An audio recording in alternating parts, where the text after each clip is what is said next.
Assalamualaikum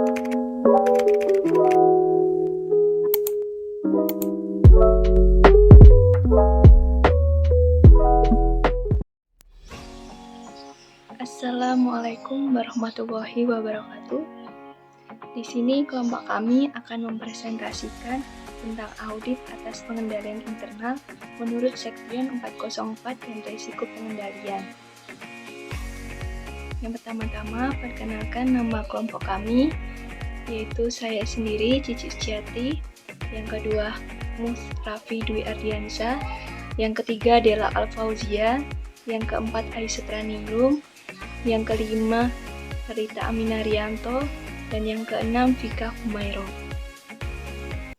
Di sini kami akan membahas tentang 9 subtema. Yang pertama ada tujuan pengendalian internal. Yang kedua, tanggung jawab manajemen dan auditor atas pengendalian internal. Yang ketiga, komponen pengendalian internal KOSO.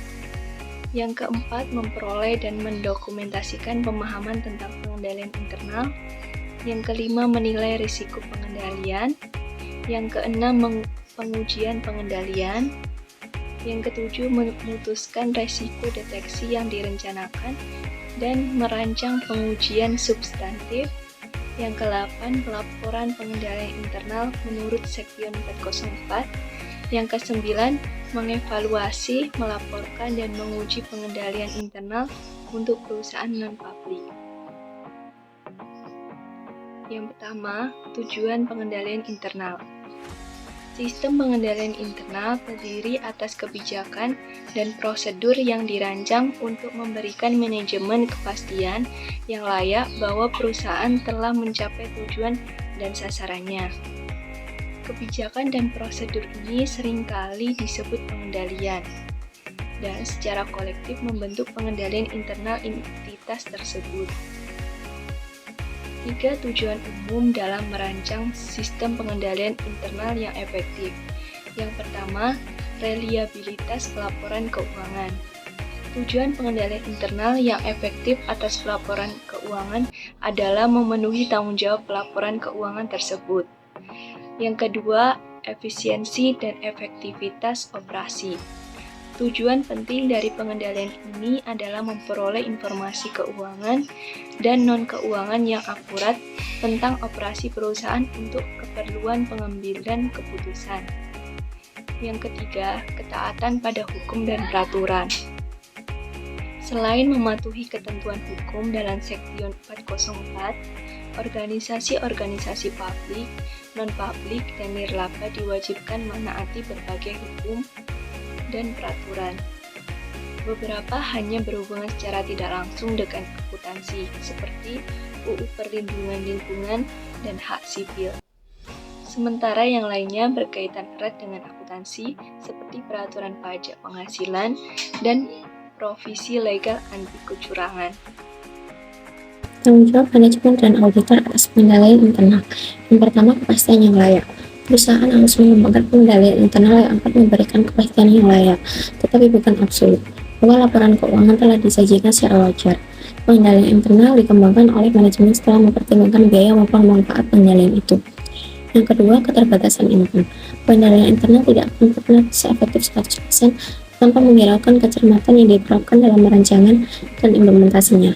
Meskipun personil yang menangani sistem itu sanggup merancang sebuah sistem yang ideal, keefektifannya tergantung pada kompetensi dan ketergantungan orang-orang yang menggunakannya. Yang ketiga, rancangan pengendalian internal. Manajemen harus mengevaluasi apakah pengendalian telah dirancang dan dilakukan untuk mencegah atau mendeteksi salah satu material dalam laporan keuangan. Yang keempat, efektivitas pelaksanaan pengendalian. Samping itu, manajemen juga harus menguji efektivitas pelaksanaan pengendalian. Tujuan pengujian ini adalah untuk menentukan apakah pengendalian telah berjalan seperti yang dirancang, dan apakah orang yang melaksanakan memiliki kewenangan serta kualifikasi yang diperlukan untuk melaksanakan pengendalian itu secara efektif. Yang kelima, pengendalian atas reliabilitas pelaporan keuangan. Auditor terutama berfokus pada pengendalian yang berhubungan dengan perhatian manajemen, yang pertama dalam pengendalian internal, reliabilitas pelaporan keuangan. Yang keenam, pengendalian atas kelas-kelas transaksi. Auditor menekankan pengendalian internal atas kelas-kelas transaksi dan bukan saldo akun. karena keakuratan output sistem akuntansi saldo akun sangat tergantung pada keakuratan input dan pemrosesan transaksi. Komponen pengendalian internal JOSO. Komponen pengendalian internal JOSO meliputi hal-hal berikut. Yang pertama, lingkungan pengendalian. Yang kedua, penilaian resiko. Yang ketiga, aktivitas pengendalian. Yang keempat, informasi dan komunikasi. Yang kelima, pemantauan. Tujuan sistem informasi dan komunikasi akuntansi entitas adalah untuk memulai catat, memproses, dan melaporkan transaksi yang dilakukan entitas itu serta mempertahankan akuntabilitas aset terkait. Untuk memahami perancangan sistem informasi akuntansi, auditor menentukan yang pertama, kelas transaksi utama entitas, kedua, bagaimana transaksi dimulai dan dicatat, yang ketiga, catatan akuntansi apa saja yang ada serta sifatnya, yang keempat, bagaimana sistem itu menangkap peristiwa-peristiwa lain yang penting bagi laporan keuangan, seperti penurunan nilai aset, dan yang kelima, sifat serta rincian proses pelaporan keuangan yang diikuti, termasuk prosedur pencatatan transaksi dan penyesuaian dalam buku berumum. Selanjutnya, memperoleh dan mendokumentasikan pemahaman tentang pengendalian internal. Biasanya, auditor menggunakan 3 jenis dokumen untuk memperoleh dan mendokumentasikan pemahamannya atas perancangan pengendalian internal. Yang pertama, naratif. Naratif adalah uraian tertulis tentang pengendalian internal klien. Yang kedua, bagan arus. Suatu bagan arus atau flowchart pengendalian internal adalah diagram yang menunjukkan dokumen klien dan aliran utamanya dalam organisasi. Suatu bagan arus yang memadai mencakup 4 karakteristik yang sama yang diidentifikasi untuk naratif. Yang ketiga, kuesioner pengendalian internal. Kuesioner pengendalian internal mengajukan serangkaian pertanyaan tentang pengendalian dalam setiap area audit sebagai sarana untuk mengidentifikasi defisiensi pengendalian internal. Selanjutnya yaitu menilai resiko pengendalian. 1. Menggunakan matriks resiko pengendalian. Digunakan untuk membantu proses penilaian resiko pengendalian. Tujuannya adalah menyediakan cara yang mudah untuk mengatur penilaian resiko pengendalian bagi setiap tujuan audit. 2. Mengidentifikasi tujuan audit. Langkah pertama dalam penilaian adalah mengidentifikasi tujuan audit untuk kelas transaksi, saldo akun, serta penyajian dan pengungkapan yang akan dinilai. 3. Mengidentifikasi pengendalian yang ada. Auditor menggunakan informasi yang telah dibahas pada bagian terdahulu mengenai perolehan dan pendokumentasian pemahaman atas pengendalian internal untuk mengidentifikasi pengendalian yang berperan dalam mencapai tujuan audit yang berhubungan dengan transaksi.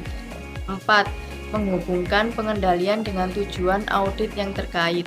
Setiap pengendalian akan memenuhi satu atau lebih tujuan audit yang terkait. 5.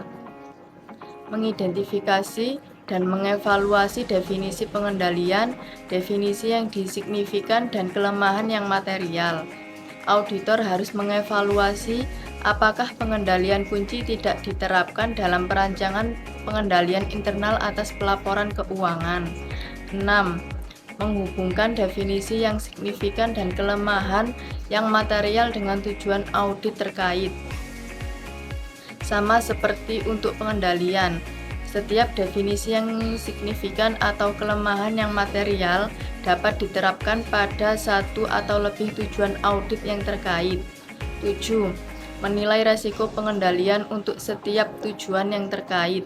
Setelah pengendalian, defisiensi yang signifikan dan kelemahan yang material identifikasi serta dihubungkan dengan tujuan audit yang berkaitan dengan transaksi. 8. Komunikasi dengan pihak yang memikul tanggung jawab tata kelola. Auditor harus menyampaikan defisiensi yang signifikan dan kelemahan yang material secara tertulis kepada pihak yang memikul tanggung jawab tata kelola begitu auditor mengetahui keberadaannya. 9. Surat manajemen.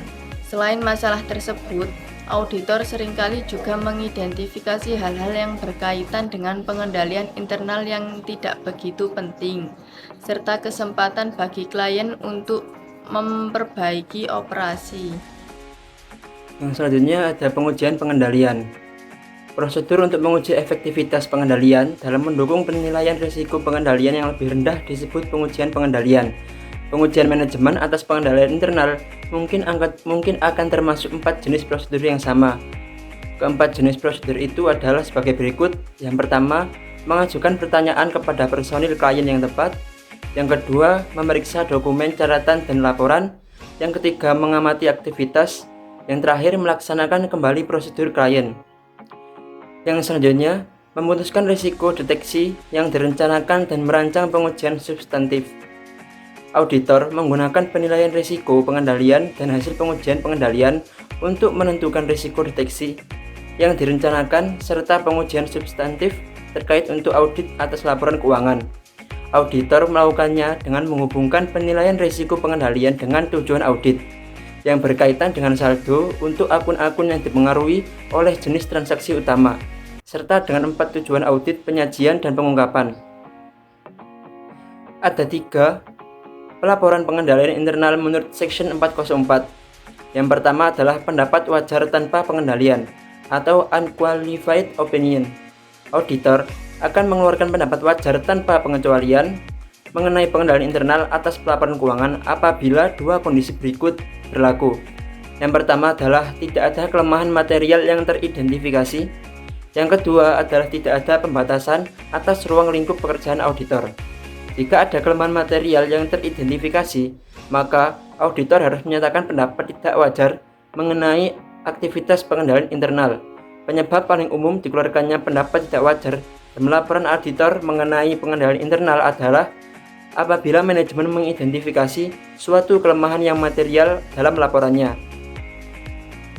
Yang ketiga adalah pendapat wajar dengan pengecualian atau menolak memberikan pendapat, atau qualified or disclaimer of opinion. Pembatasan ruang lingkup mengharuskan auditor untuk menyatakan pendapat wajar dengan pengecualian atau menolak memberikan pendapat mengenai pengendalian internal atas pelaporan keuangan. Yang kesembilan, mengevaluasi, melaporkan, dan menguji pengendalian internal untuk perusahaan non-publik.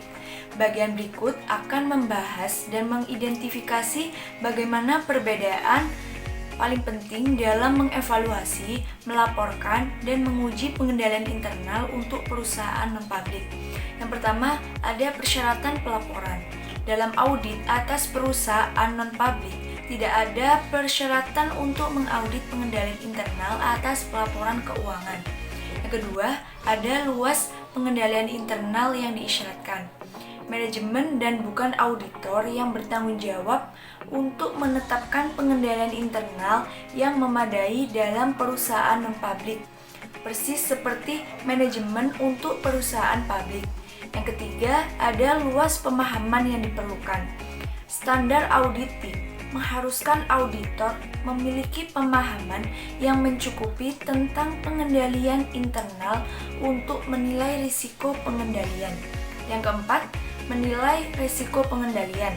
Perbedaan paling penting dalam menilai risiko pengendalian perusahaan non-publik adalah penilaian risiko pengendalian pada tingkat maksimum untuk satu atau semua tujuan yang berkaitan dengan pengendalian apabila pengendalian internal untuk tujuan itu tidak ada atau tidak efektif. Yang kelima, ada luas pengujian pengendalian yang diperlukan. Auditor tidak akan melakukan pengujian pengendalian apabila menilai risiko pengendalian pada tingkat maksimum akibat tidak memadainya pengendalian.